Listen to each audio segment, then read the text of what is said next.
Bien, ahí volvimos. Se nos cortó la transmisión, pero como somos lápiz porfiado nosotros, volvimos, ¿cierto?, a nuestra transmisión para poder continuar. ¿Ya? Para poder continuar. Así que bueno, decíamos, ¿cierto?, antes que se nos cortara, que como dice, ¿cierto?, Dios en su palabra, Él nos dio poder de ser llamados, de ser hechos, hijos de Dios. ¿Ya? Hoy día nos podemos llamar hijos de Dios porque fuimos hechos. ¿Ya? Es como si Dios nos hubiese creado por segunda vez. ¿Ya? Como si Dios nos hubiese creado por segunda vez. Entonces, mire, el Evangelio de Juan capítulo 1, versículo 11 y 12, ¿cierto? Me gusta conjugar los dos textos bíblicos, porque dice que a los suyos vino, y los suyos, cuando habla de los suyos, ¿cierto?, está hablando de algo que le pertenece a Él, ¿cierto? En este caso, el pueblo escogido de Dios. Y los suyos, ¿cierto?, los suyos no le recibieron, es decir, los que eran de Él, los que eran de su pertenencia, los que eran el pueblo escogido, que es el pueblo de Israel. Los suyos no le recibieron. Más dice a todos, ¿cierto? Y ese todos a ver, ¿cómo lo puedo decir? Ese todo incluye, ¿cierto? Ya no es solamente el pueblo de Israel, ya no es solamente, ¿cierto?, como lo diría alguien, el pueblo, sírvase su desayunito, dije. Sírvase su... Se lo apuesto que se tomó todo el té. Dígame que el cerezo me lo tomé ya. No, el té se lo tomó todo, ¿cierto? Sí. Ya, pues le dije que se tomara. Mi mamita es especial. Ah, le queda tecito, le queda cafecito. Eso, sirve, cómase su pancito.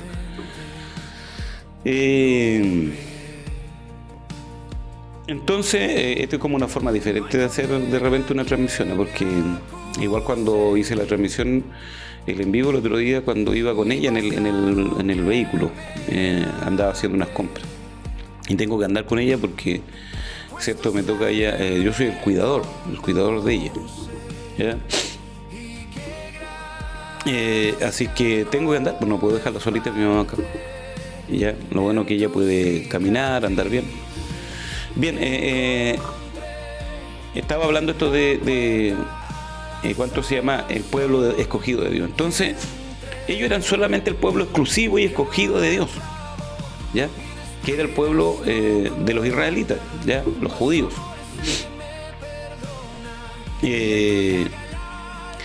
¿Y qué pasa? De que este pueblo escogido, ¿cierto? Este pueblo escogido, que en algún momento llega a creerse único, ¿ya?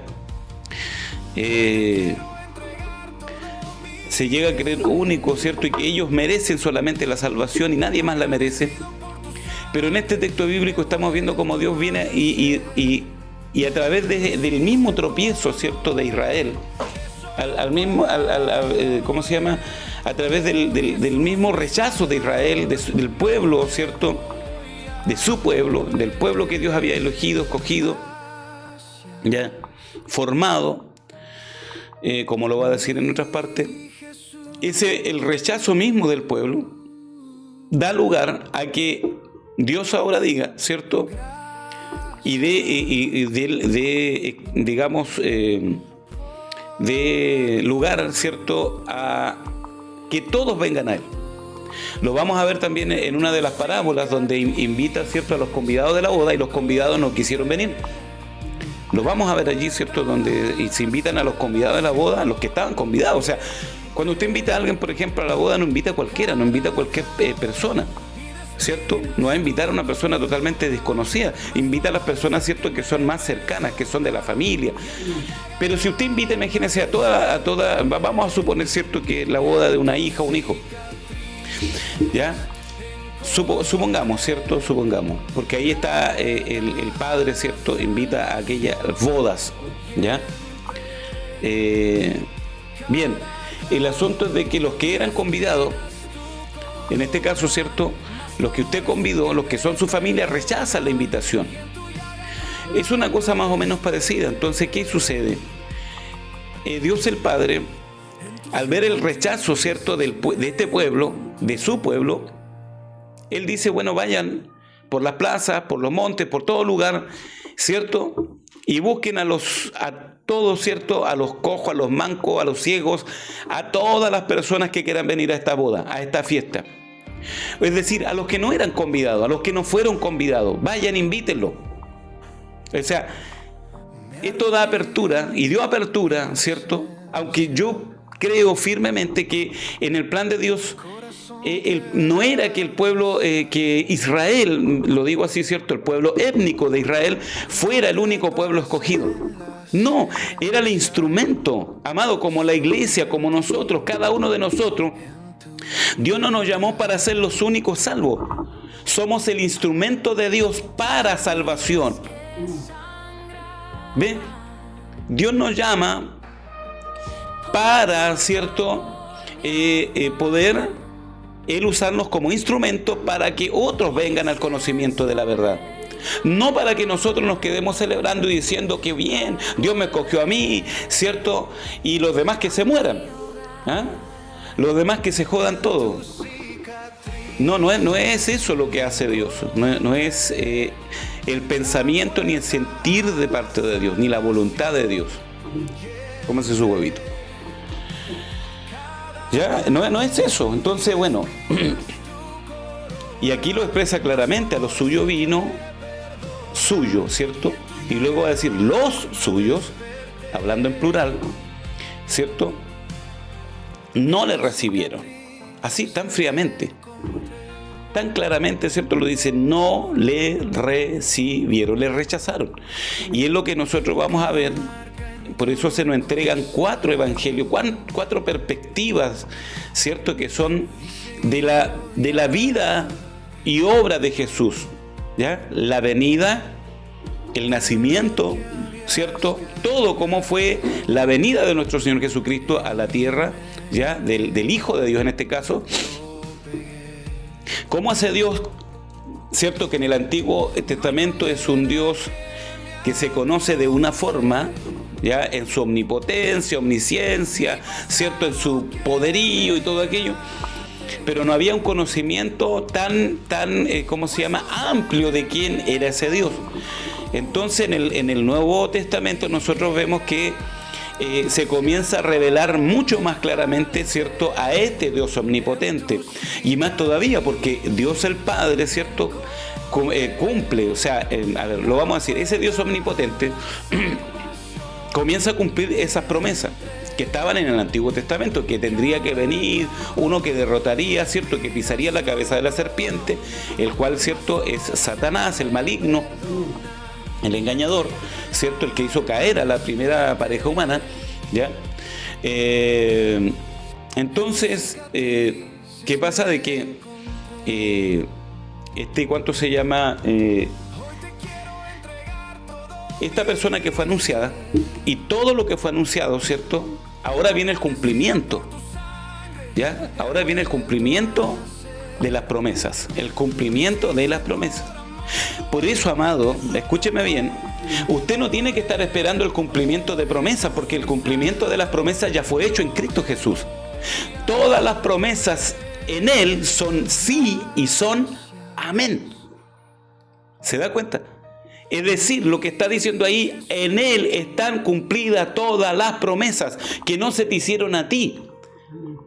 ¿Me entiendes? Todas esas promesas están en Cristo. No en un individuo específico, no en tu persona. ¿Se da cuenta? En Él, o sea, toda la Escritura apuntaba a Él. Y todo tenía que cumplirse en Él.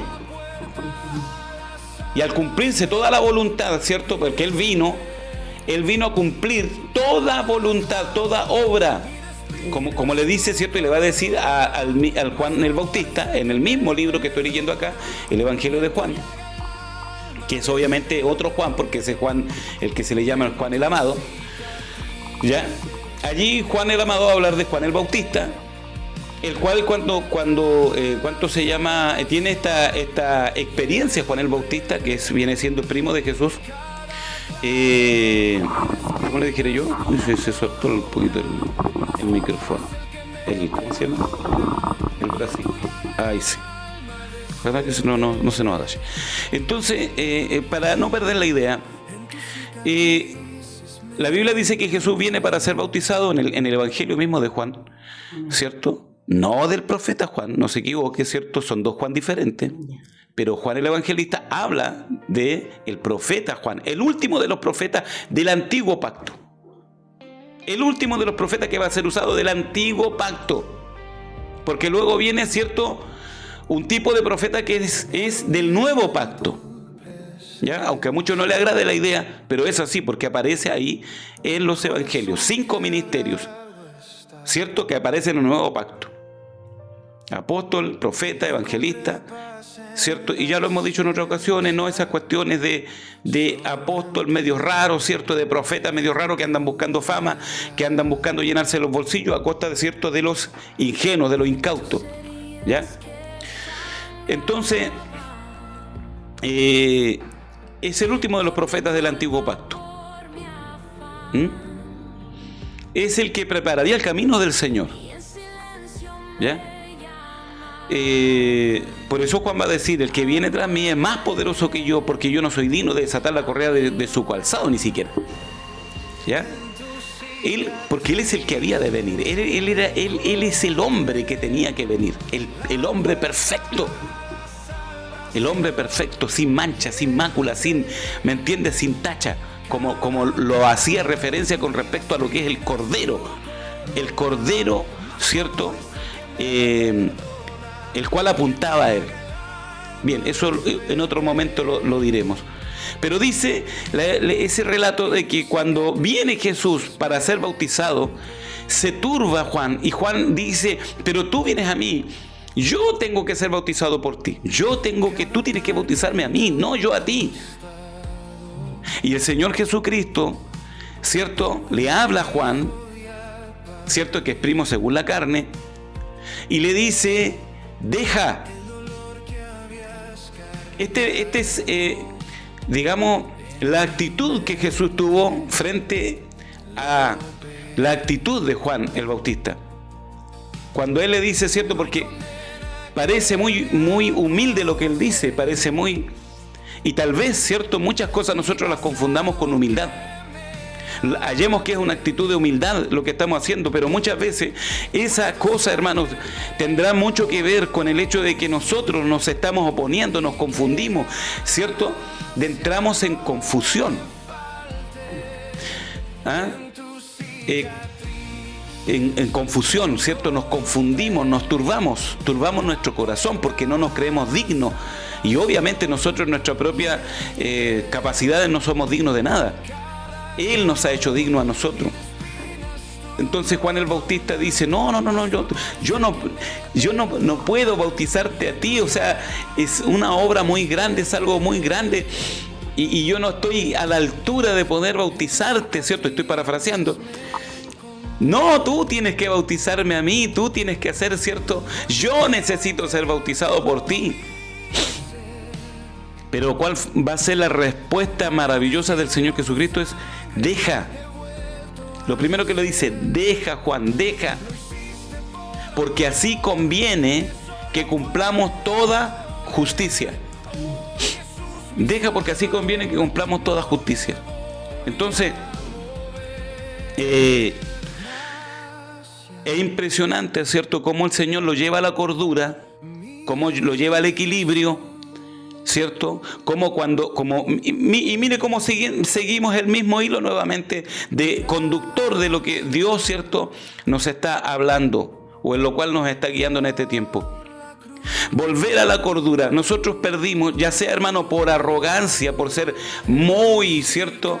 Muchas veces se nos sube los humos a la cabeza, pero también muchas veces, no solamente puede ser por eso, muchas veces por el bajo autoestima. Por ser personas, hermanos, y yo digo algo: es correcto mantenernos en una actitud de humillación, de sumisión. hermanos, permitirle a la carne que se suba de tono. Pero cuidado que muchas veces nosotros podemos turbar nuestro corazón. ¿Ve? Podemos turbar nuestro corazón porque vamos nosotros a colocar cosas de nuestra cosecha. Por ejemplo, cuando Juan, y habían cosas que, cierto, tiene que cumplirse en nuestra vida las cosas que están profetizadas, no las que están no están profetizadas. ¿Me entiendes? Tiene que cumplirse en nosotros lo que está profetizado. Lo que estaba profetizado, ¿cierto?, para que se cumpliera la vida de Juan el Bautista, era que él debía preparar el camino del Señor, enderezar su senda. Esa era la palabra profética que se debía cumplir en la vida de Juan el Bautista. Pero Juan el Bautista, en medio de eso, dice: bueno, yo no soy digno, viene alguien tras mí que es más poderoso que yo. Eso estaba correcto, es una lectura correcta, ¿cierto?, de parte de Juan, de quién es el que viene tras él, ¿cierto?, o detrás de él. Él fue enviado delante del Señor, ¿cierto?, del Hijo de Dios, para preparar, porque era su misión, era el propósito que Dios había marcado para él. Y él lo dice en forma correcta: que viene tras mí es más poderoso, hermano. O sea, esa es una lectura correcta de parte de Juan, una lectura correctísima con respecto a quién es el que viene detrás de él, que él es un mero preparador del camino del Señor. ¿Ya? Pero él va a añadir: del cual yo no soy digno de desatar la correa de su calzado. Es una cosa, ¿cierto?, que él está añadiendo. Juan añade algo que no dice la Biblia, que no dice la palabra profética, que no fue algo que Dios añadió. Se da cuenta que a veces nosotros añadimos cosas. Nos queremos hacer más humildes que Dios, nos queremos hacer mucho más, ¿cómo le puedo decir yo? Sí, más humildes. Como no sé, yo lo aprendí hace rato. A veces queremos ser más buenos que Dios. ¿Se da cuenta? Entonces, todo tiene que estar en su justa medida. Todo tiene que estar en su equilibrio. Por eso, lo que nos va a dejar claro esto también es lo siguiente. Y yo estoy matizando un poco con esto que le acabo de leer de Juan capítulo 1, versículos 11 y 12. A los suyos vino y los suyos no le recibieron. Mas a los que le recibieron, ¿cierto?, a los que creen en su nombre, les dio potestad de ser ellos hijos de Dios. Entonces, cuando el Señor, ¿cierto?, viene, cuando el Señor, ¿cierto?, ocurre este hecho, y Juan, ¿cierto?, se turba y le dice: no, yo tengo que ser bautizado por ti, y tú vienes a mí. ¿Se da cuenta? Entonces, el Señor le dice: deja, Juan, deja, porque así conviene que cumplamos toda justicia. ¿Ya? Esto es parte de la justicia de Dios. Esto es parte del plan divino de Dios. Tiene que ser así. Dios Padre lo estipuló de esta forma. Dios lo estipuló de esta manera. ¿Cómo es tan fácil? Escúcheme, ¿cómo es tan fácil turbar nuestro corazón?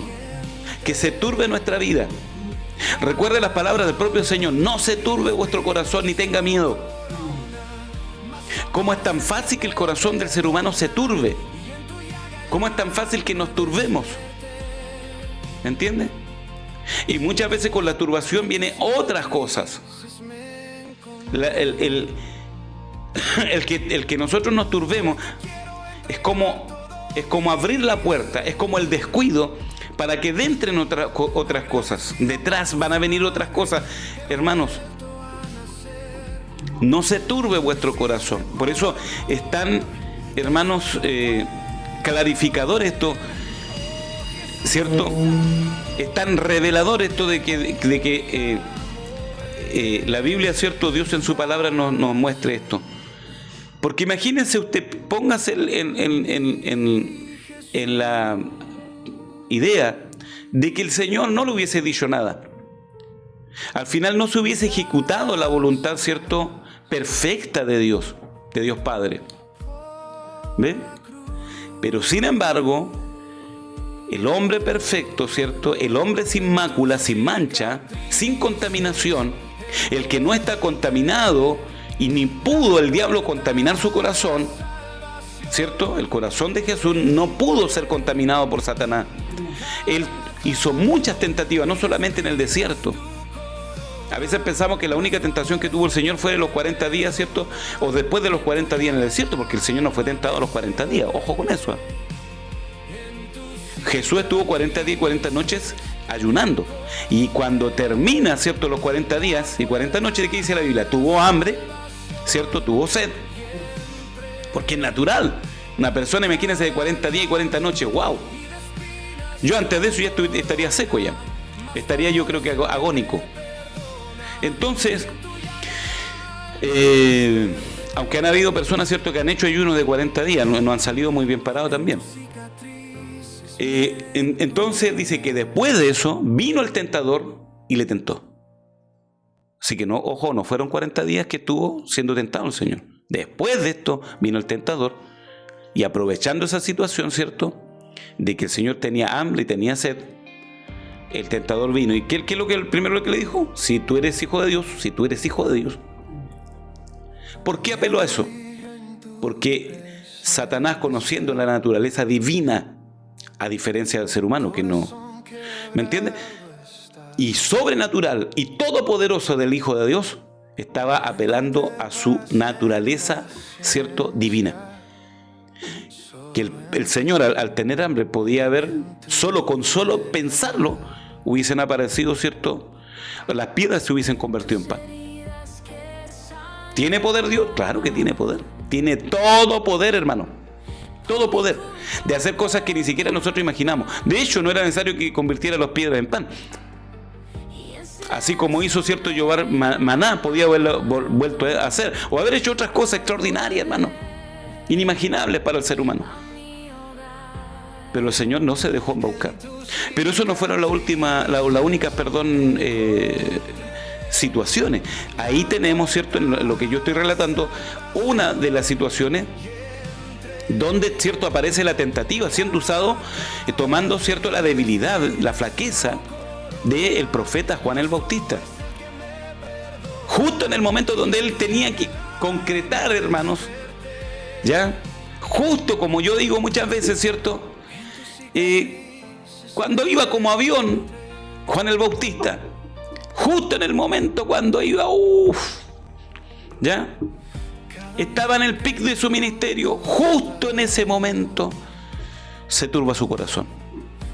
¿Y por qué se turba? Ni siquiera es por un pensamiento de egocentrismo, de egoísmo.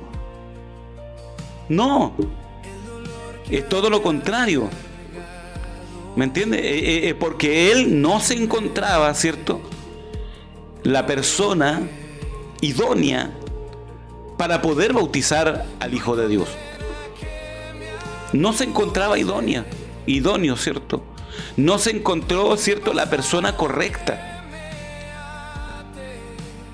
No sé si me logra entender, si logra entender lo que le estoy tratando de transmitir en este momento. No solamente los pensamientos, ¿cierto?, de egoísmo, de egocentrismo, de egolatría, pueden desviar a una persona. Pueden, ¿cierto?, hacer que una persona se turbe y tras la turbación vengan otras cosas detrás. Abramos la puerta, como se puede decir, para que otras situaciones aparezcan. Por eso va a decir, ¿cierto?, el Señor: no se turbe vuestro corazón ni tenga miedo. Creéis en Dios, creed también en mí. En la casa de mi Padre hay muchas moradas. ¿Se da cuenta?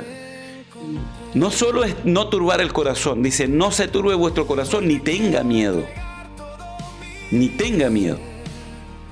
Sobre todo cuando vamos a enfrentar situaciones, ¿cierto?, o estamos enfrentando situaciones difíciles, complicadas, como las que hemos estado hablando. ¿Ves? Entonces, ese es los dos ámbitos. Cuando nosotros, ¿cierto?, nos toca vivir situaciones muy alentadoras, situaciones que traen de alguna manera, ¿cierto?, a nuestras emociones, ¿cierto?, nos elevan, nos hacen sentir que estamos en un estatus, nos hacen sentir que estamos en una como posición, ¿cierto?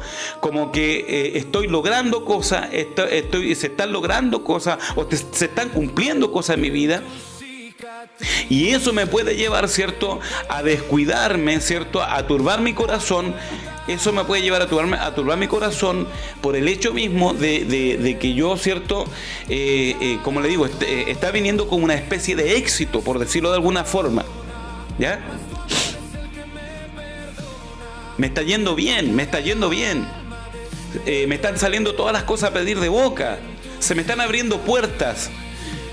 Se me abren puertas incluso fuera de mi país. La gente ya no me mira igual, ya no me mira de la misma forma, ya no soy el bicho raro, sino que ahora como que pareciera que soy el referente para otros. Pareciera que soy el referente para otras personas, ¿cierto? Ya no soy el don nadie. ¿Se da cuenta? Entonces, el peligro que eso tiene muchas veces, amado, o la mayoría de las veces, el peligro es el egocentrismo. El ego, el orgullo, la altanería, el creerte mejor que otro, el decir, wow, lo logré, estoy en otro nivel, estoy montado en la ola, estoy a otro nivel. Yo lo he escuchado eso. Estamos a otro nivel como iglesia, estamos a otro nivel, nuestra congregación, nuestro ministerio está a otro nivel. Recuerde que esto lo estamos aplicando en distintos aspectos, hermano. No solamente el aspecto de iglesia, de congregación, ¿cierto? O de vida de iglesia, como se puede decir. Sino que en los aspectos también personales, familiares, ¿sí o no? Entonces, ese es un aspecto. Pero el otro aspecto es cuando pasamos situaciones difíciles. El otro aspecto, ¿cierto?, cuando vienen situaciones que nos hacen sentir diferentes o nos hacen sentir miedo, temor, terror. No se turbe vuestro corazón ni tenga miedo. En otras ocasiones el Señor nos dirá lo mismo que le dijo a Juan. ¿Cuánto se llama? ¿Cuánto se llama? Cuando le dice el Señor, ¿cierto? ¿Cuánto se llama? Déjeme acordarme la frase. Juan le dice, Señor, tú vienes a mí, yo tengo que ser bautizado por ti. Entonces, ¿qué le va a decir el Señor a Juan? Qué tremenda la humildad que tú tienes, Juan. Me impresiona tu humildad, me impresiona lo humilde que eres. Déjeme decirle lo siguiente, que usted y yo en nada podemos impresionar a Dios. En nada podemos impresionar. ¿De qué manera vamos a impresionarlo a Él? Pero a veces, estúpidamente, nosotros creemos que podemos impresionar a Dios. Yo no sé si usted ha pensado en esto, si usted analiza esto. Si usted es de las personas que cree que usted puede impresionar a Dios, va a tener que aprender, va a tener que comenzar a aprender que usted no puede impresionar a Dios de ninguna manera. Si usted cree que con lo que usted hace, con su servicio, usted puede impresionar a Dios, déjeme decirle que usted está equivocado. Y hay mucha gente que vive creyendo que Dios impresiona con lo que hace. Pero Dios, a través del apóstol Pablo, nos va a venir, ¿cierto? Y nos va a colocar en nuestro lugar, como el Señor coloca en su lugar a Juan el Bautista. ¿Ve? Nos va a colocar de una en nuestro lugar. Entonces, el apóstol Pablo, ¿ya? Un hombre que Dios nos muestra que se ha dejado tratar por el Señor, que muera la vieja naturaleza, que está juntamente con Cristo crucificado, y no es solamente una palabra cliché. Eso no es una palabra cliché, es lo que está diciendo el apóstol Pablo. Él no dice nosotros estamos, dice estoy con Cristo, estoy juntamente, está hablando de Él, de su vida personal, de su relación personal, de su vivencia personal. Él no está involucrando a todo el mundo, está hablando de su relación personal. Cada uno llegará el momento, ¿cierto? Porque si no, yo lo digo porque lo dijo el apóstol Pablo, no tiene ni un brillo, hermano, y no tiene ni un sentido. Repetir lo que otro dice sin haberlo vivido, sin estarlo viviendo, sin estar entendiendo lo que el apóstol Pablo entendió, es una mera palabra cliché en tu boca. Es una palabrita, ¿cierto?, que no tiene ni un sentido.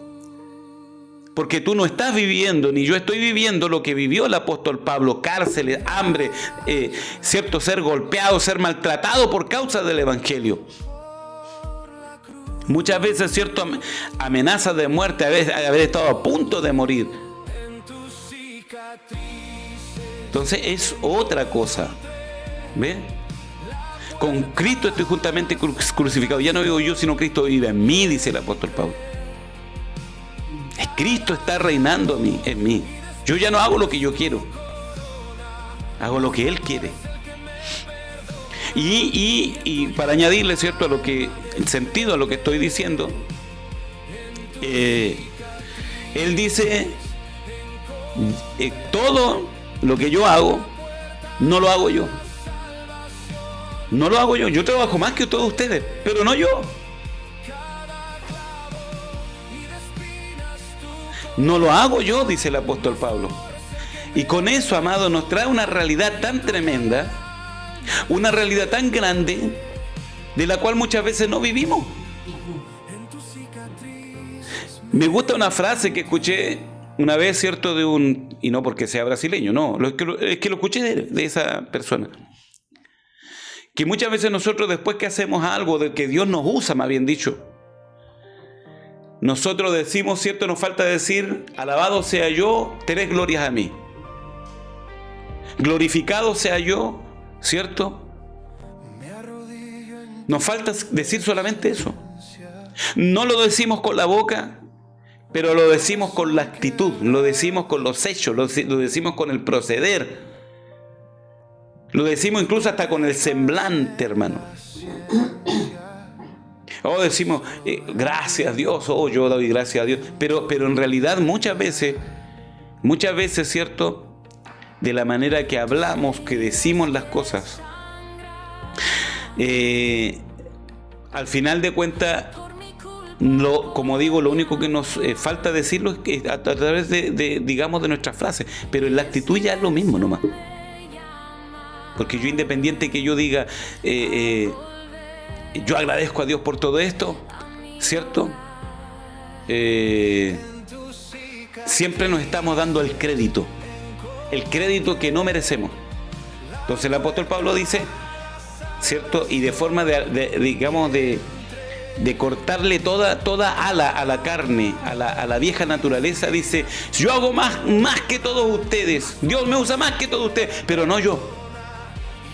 Quiero dejarle algo en claro: no yo, sino la gracia de Dios en mí.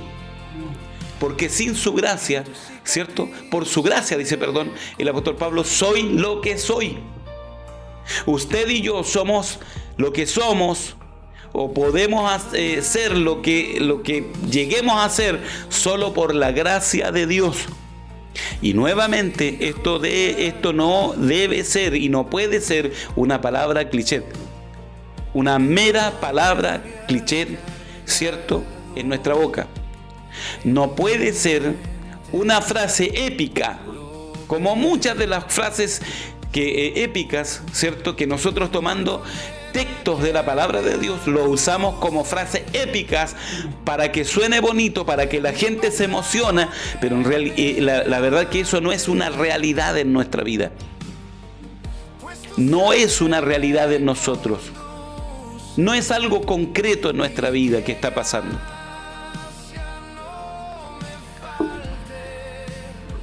Deja a Juan, porque así conviene que cumplamos toda justicia.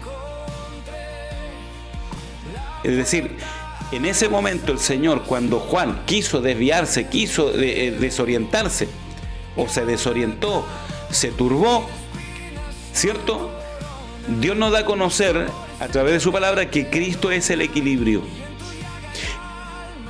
La única persona que nos hace volver al equilibrio y que nos da ese equilibrio para andar en la perfecta voluntad del Padre es su Hijo amado Jesucristo. Es su Hijo amado Jesucristo.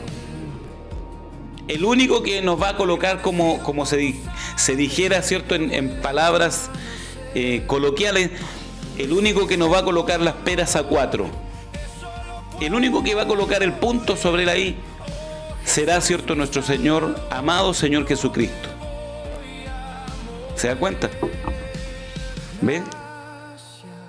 Será el Espíritu de verdad, el cual, cierto, vino para continuar la tarea de Cristo en nuestra vida. Así es que deja, porque así conviene. Cuando nosotros no dejamos, ¿cierto? Y no es porque nos convenga a nosotros, amados. Así conviene que cumplamos toda justicia, que cumplamos la justicia de Dios, que cumplamos la voluntad de Dios. Así conviene. Y como dicen los argentinos, más vale, hermano, y más vale. Más vale que sea así.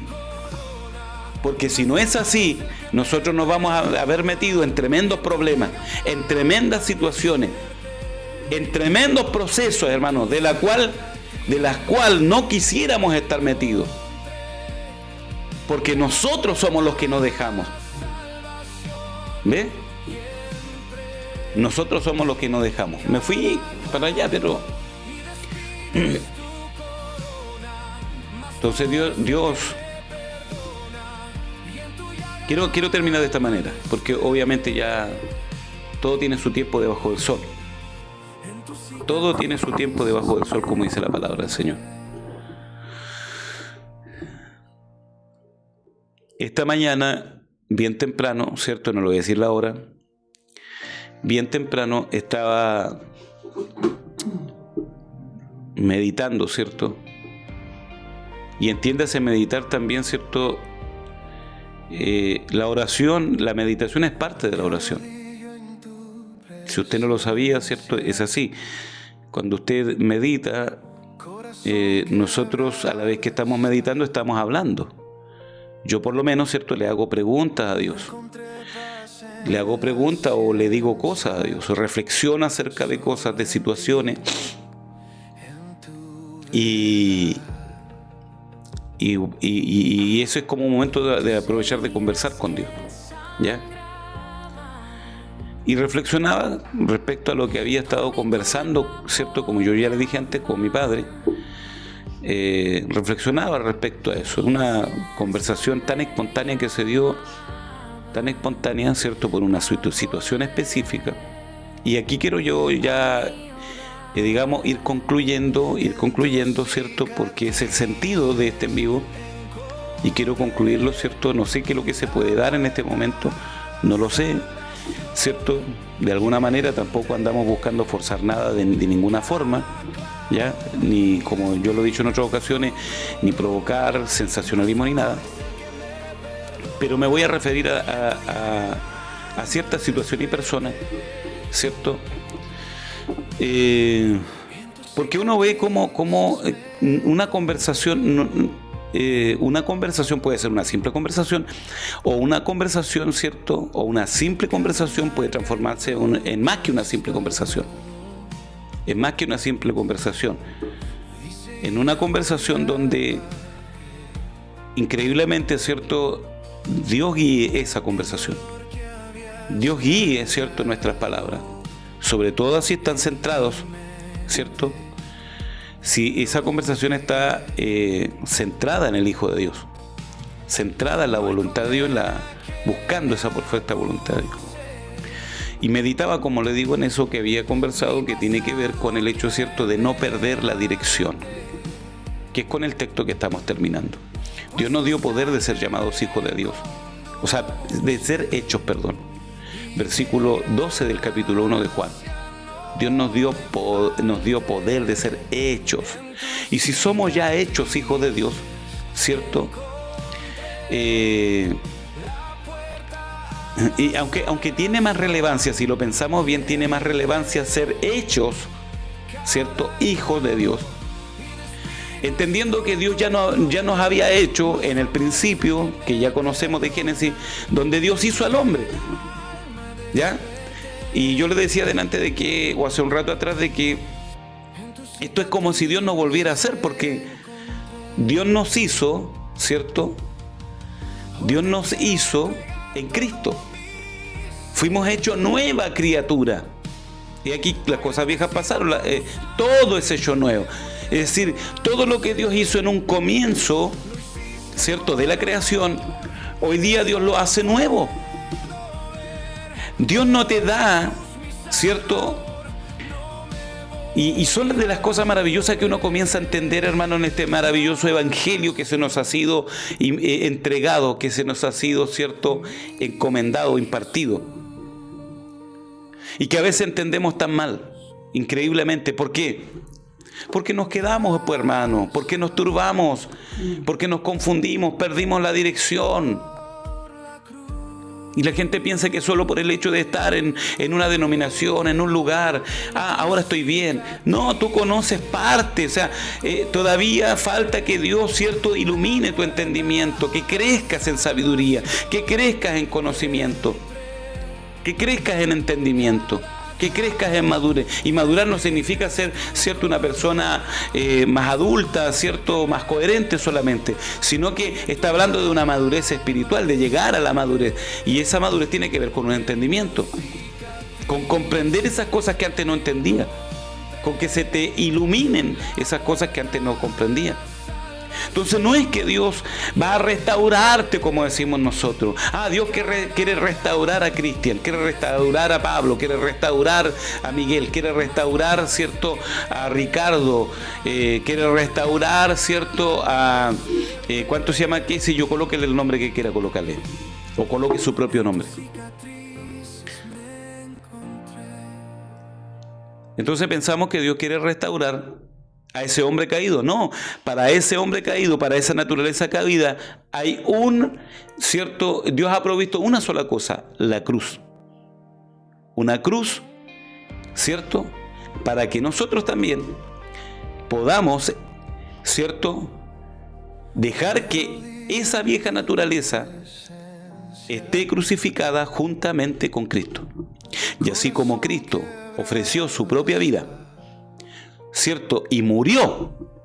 No, Él no hizo como que murió. No, Él murió, ¿cierto?, esa naturaleza humana, ¿cierto?, que estaba también con una naturaleza divina. Esa naturaleza humana murió en la cruz del Calvario. Y tras esa naturaleza humana, el Hijo de Dios, en la obediencia al Padre, Él, ¿cierto?, llevó cautiva la cautividad. Él revertió, lo voy a decir así, Él revertió todo lo que el diablo hizo allá en el Génesis, en el comienzo, en el huerto del Edén, en la caída del hombre. A través de la desobediencia del ser humano, lo que hizo Dios Padre, o sea, lo que hizo el diablo, perdón, a través de la caída, de la desobediencia del hombre, el diablo, en la propia naturaleza, ¿cierto?, caída del hombre, al desobedecer a Dios, ¿qué es lo que hace? Lo que hace, ¿cierto?, Satanás, hace que el propio cuerpo, ¿me entiende?, la propia naturaleza del ser humano se vuelva en una cárcel. Una cárcel donde el hombre va a ser apresado, donde el hombre va a ser cautivado. ¿Ve? Entonces, por su propia desobediencia, ¿qué es lo que vino? Vino el pecado. ¿Y el pecado trajo qué? La muerte. Y la muerte trajo, o sea, y el pecado trajo no solo muerte, sino que trajo también las enfermedades y todo aquello. ¿Ya? De hecho, las enfermedades son parte del deterioro del ser humano. ¿Ya? Entonces, bueno, cuando viene Cristo, Él revierte toda situación, porque ¿qué es lo que hace? Todo lo contrario que es lo que hace Adán y Eva. Lo que hace, ¿cierto? Él es obediente hasta la muerte, dice la Biblia, y muerte de cruz. Obedeció hasta la muerte. Todo el tiempo el diablo quiso que Cristo desobedeciera, pero Él se mantuvo obediente al Padre y a la voluntad del Padre. Y hasta el último, ¿cierto? Veamos cómo en la misma cruz del Calvario hay personas diciendo: si tú eres hijo de Dios, bájate de esa cruz. Si tú eres hijo de Dios, sálvate y salva a nosotros mismos, le decían los malhechores. ¿Cierto? A muchos, a otros salvó, ni se puede salvar a sí mismo. Tentativas para que Cristo, ¿cierto?, perdiera la cordura y Él, ¿cierto?, desatara su naturaleza, su poderío y su autoridad, ¿me entiende? Bueno, ahí habría muchas cosas que decir, hermano, pero creo que se entiende la idea. Y vamos a encontrar, ¿cierto? Sobre todo en esos momentos, vamos a encontrar una frase que se repite desde cuando Cristo es tomado preso, ¿cierto? Y es golpeado, maltratado, ¿cierto? Vamos a ver una frase que se está repitiendo hasta antes de que Cristo, ¿cierto? Encomendara su vida, ¿cierto? Al Padre y dijera, en tus manos encomiendo mi espíritu. Esa frase es, mas Él no abrió su boca, porque la mejor respuesta que le podemos dar a las tentativas del diablo es cerrar nuestra boca y no decir nada.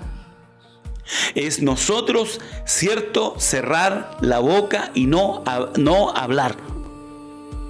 Y a veces lo que más hacemos y lo que más decimos es hablar, decir, argumentar. Yo creo, yo pienso, a mí me parece. Eso es parte de morir. Es parte de estar ahí y de ser crucificado. Cuando ya comienzan a morir los argumentos en nuestra vida. Cristo, la única vez que Él habló específicamente, así, hermano, lo justo, lo necesario.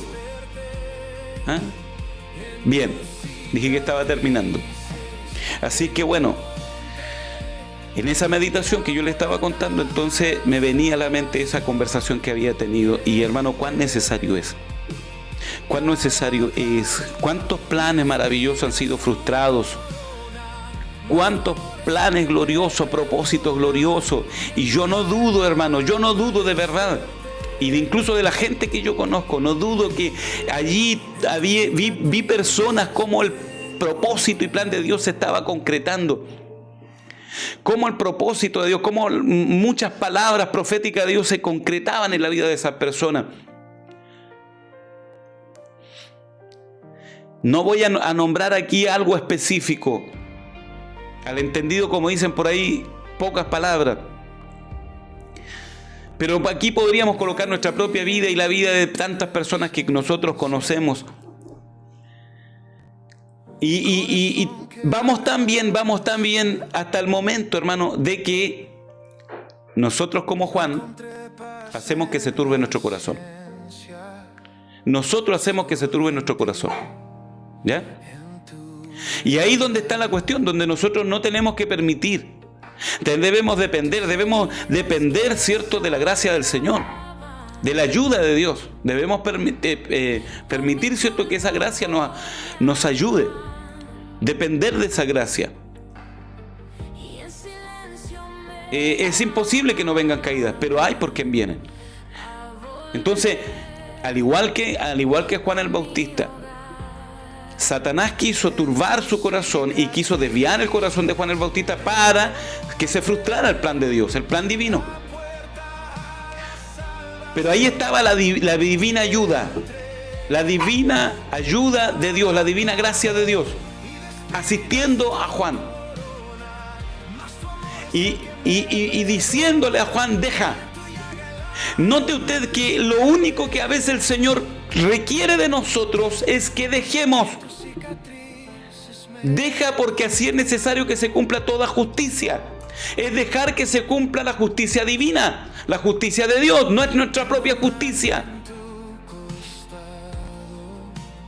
Wow, qué tremendo es esto. Pero nosotros no queremos implantar nuestra propia justicia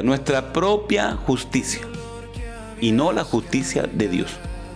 No que se cumpla la justicia de Dios. Hoy vemos mucha gente que cuando les pasa algo, de hecho ayer estaba hablando con una persona, o una persona estaba hablando conmigo, y me hablaba de eso. Bueno, pero yo estoy confiando y esperando que Dios haga su justicia. Eso parece más, hermano, a que yo quiero que Dios haga mi justicia, a que Dios les pague a mis enemigos como se lo merecen, más que confiar en la justicia divina. ¿O no? Entonces a veces nosotros queremos adornar la situación para decir, bueno, Dios, ya ahí estoy confiando para que Dios me haga justicia de la gente que me está haciendo daño. No, amado. Y la voluntad de Dios en esa situación es que tú mueras, es que tú te humilles, es que no pelees, es que no argumentes, y que le pidas a Dios, que le pidamos a Dios, Señor, ayúdame a entender este proceso que tú me estás haciendo pasar. Ayúdame a entender este trato que tú estás teniendo conmigo. Ayúdame a comprender, Señor. Ayúdame a morir a mi ego, a mi vieja naturaleza. No sé si era el día de ayer igual. Claro, ayer en la noche me hablaba mi hermano y amigo Pablo y me decía, ¿sabes qué? En el en vivo que tú hiciste el otro día, estabas a apuntarte ciertas cosas que son importantes. Ciertas cosas. Y me decía mi mamá, ¿cierto? Estoy hablando de Pablo Ceballos, el hermano Pablo Ceballos, un hermano de muchos años, ¿cierto? Que también él, no sé si estará todavía en la iglesia de Manuel congregándose. Y hoy su mamá está pasando, ¿cierto?, por también un cáncer. Un cáncer, creo que es, no sé si es al pulmón, algo así. Capaz que me equivoque. Y me decía, mi mamá comienza las quimios en estos días. Lo tengo ahí en el celular, por eso no lo puedo ver. Pero esta semana creo que empezaba las quimioterapia. Algo terrible, hermano. Algo muy fuerte. Los que saben qué es lo que es una quimioterapia, sabemos que es una cuestión, hermano, terrible para el cuerpo de una persona. Las marcas que te deja. La persona queda devastada. Queda sin fuerza. ¿Me entiendes? A algunos les cuesta una semana y más de una semana poder recuperar fuerza nuevamente. Quedan totalmente debilitados. Sus defensas quedan totalmente bajas. Requiere un cuidado pero increíble esa persona. Entonces yo estaba hablando de cómo hay personas que están pasando situaciones y perdóname que sea majadero nuevamente, quizás tenemos que tener cuidado cuando sentimos que vamos para arriba, que todo nos está yendo bien, que todo está happy, pero amado, también en situaciones donde enfrentamos incluso situaciones de muerte. Situaciones donde vemos que nuestra salud está siendo medrada. Está siendo, ¿cierto? Medrada, eso digo. ¿Ya? Desgastada. Entonces, bueno, en todo sentido debemos de confiar en Él. Debemos de confiar en el Señor. Porque Él es un Dios fiel en todos los aspectos. Dios es un Dios fiel cuando sentimos que vamos hacia arriba, porque esas son percepciones más que nada humanas. Pablo dice que aunque mi carne sea, ¿cierto?, se desgaste, aunque mi carne se vaya deteriorando, aunque tu carne se vaya deteriorando, ¿cierto?, el apóstol Pablo dice algo revelador, nuevamente, que lo podemos ver a través del prisma de la gracia de Dios, no de nuestro cuestionamiento o de nuestras teologías. Él dice, a pesar de eso, de que mi carne se esté desgastando, a pesar de esa situación, ¿cierto?, mi hombre interior, el hombre ese, no el hombre natural, no, el hombre espiritual, la nueva naturaleza en Cristo, la naturaleza, ¿cierto?, creada en Cristo Jesús, esa naturaleza se va fortaleciendo, porque está teniendo menos injerencia, ¿cierto?, el hombre natural. Está teniendo menos injerencia el hombre natural y más injerencia el hombre espiritual. Es el momento donde el hombre espiritual, el ser espiritual, que está en ti, que está en mí, ¿cierto?, tiene posibilidad de direccionar, de gobernar, ¿cierto? Es decir, el Cristo en nuestra vida tiene el poder de gobernar en nosotros y ya no gobernar nosotros en nuestra propia vida. Amados, que el Señor me los bendiga, que el Señor le añada gracia cada día más, que su gracia sea abundante en cada uno de nosotros y que podamos, hermanos, estar volviéndonos, ¿cierto?, a orar, a clamar a Dios, ¿cierto?, a clamar, ¿cierto?, y a orar, no solo por nosotros, sino que orar también por muchas de las personas que están pasando situaciones dolorosas, amén, que están pasando situaciones fuertes, hermano. Entonces, pedimos al Señor, ¿cierto?, que Dios te dé su gracia, ¿ya? Que Dios te dé su abundante gracia, ¿ya? Y yo sé que Dios es fiel.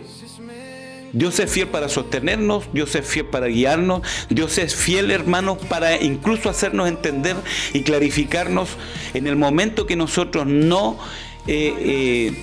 logramos saber qué está pasando, por qué Dios está haciendo eso, por qué Dios está permitiendo esta situación. Dios es fiel en ese momento, hermanos, ya derramar esa gracia o activar esa gracia, como usted lo quiera, ¿cierto? Que esa gracia abunde en nosotros, ya, que a través de esa gracia nosotros podamos, ¿cierto? Podamos comprender su buena voluntad agradable y perfecta. Así es que bueno, me despido y que la paz del Señor sea con cada uno de ustedes, ¿ya? Ahí nos estamos encontrando en otro en vivo. Encontré la puerta a la salvación y entré cada clavo y de espinas tu corona, mas tu amor es el que me perdona y en tu llaga el alma desperté, en tus cicatrices encontré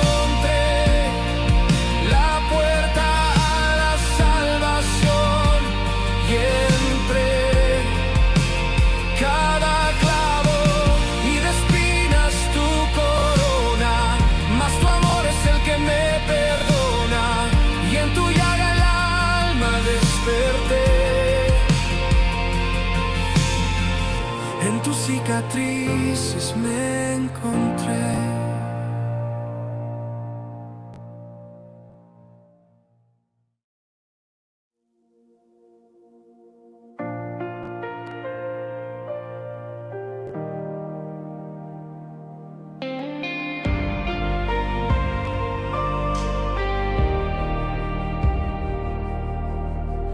Me arrodillo en tu presencia,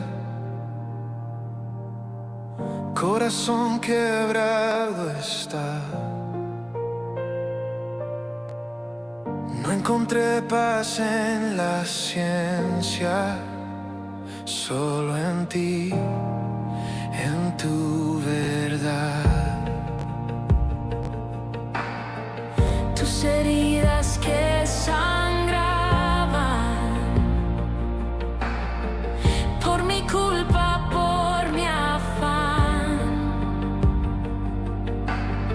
y en silencio me llamaban a volver a mi hogar. En tu cicatriz